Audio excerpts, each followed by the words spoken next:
Ja, najlepša hvala za besedo. Najprej bi rekel, da s tistim, kar je sport prinesel, sem zadovoljen. Nisem pa zadovoljen z implementacijo tistega, kar je sport prinesel.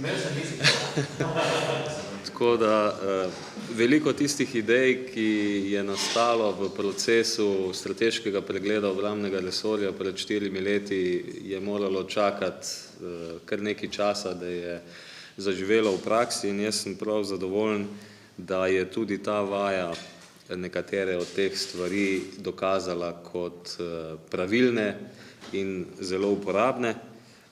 Moje vtise bi predstavil v dveh segmentih. Najprej bi rekel, da na strateški ravni vaja predstavlja nedvomno pomemben in velik uspeh v razvoju Slovenske vojske. Po mojem mnenju je ta vaja doslej najbolj kompleksno mirnodobno delovanje Slovenske vojske in kot tako predstavlja pomembno prelomnico v razvoju Slovenske vojske. Jaz mislim, da po takšnem uspehu je prihodnost samo lahko še bolj svetla, predvsem zato, ker je tokrat šlo za predstavitev združenega taktičnega delovanja, ki je bilo možno samo zato, ker smo rodovske elemente vpeli v brigadno strukturo in se zdaj zelo jasno ve, kdo je lastnik in hkrati uporabnik teh rodovskih elementov, česar doslej nismo imeli tako jasno rešeno.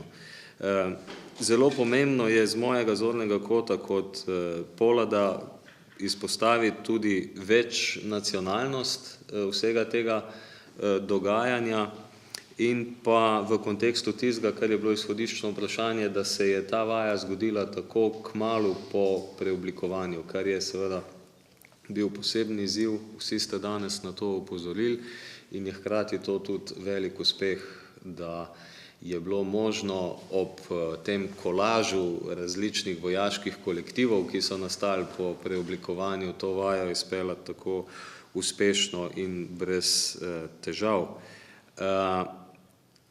Pomembno je tudi to, da je Slovenska vojska v tej vaji po dolgem času dokazala in prikazala sposobnost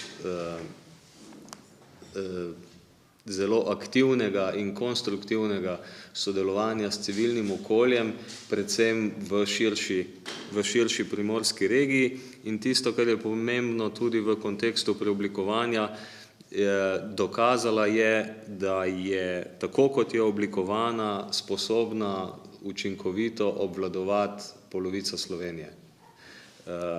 To je pomemben dokaz, ki je nekaj novega v primerjavi s preteklo prakso.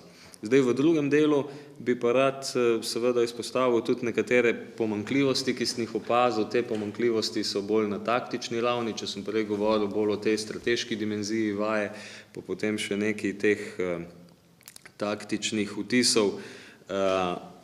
Tisto, kar je na mene naredilo velik vtis, je to, da je Slovenska vojska prikazala, da razume, kako pomembno je vračanje k osnovam.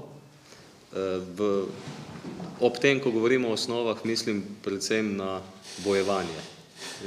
In seveda ob tem bojevanju so se, tako kot sem jaz videl, pokazale nekatere pomanjkljivosti, ampak pomemben je čas in pa potrebno je temu posvečati posebno pozornost. Za mene je tisto ključno, kar sem opazil, so bile manjše težave pri kombinaciji manevra in pa ognja. Tle je gotovo treba kaj narediti in je normalno, da so bile težave, zato ker je Slovenska vojska predolgo časa pozabljala na to svoje osnovno poslanstvo, ki je bojevanje, in pa tisto, kar se je tudi mogoče pokazalo v tem rodovskem elementu, je upravljanje z artilerijskim oziroma minometnim ognjem pa z neposredno ognjeno podporo tankov.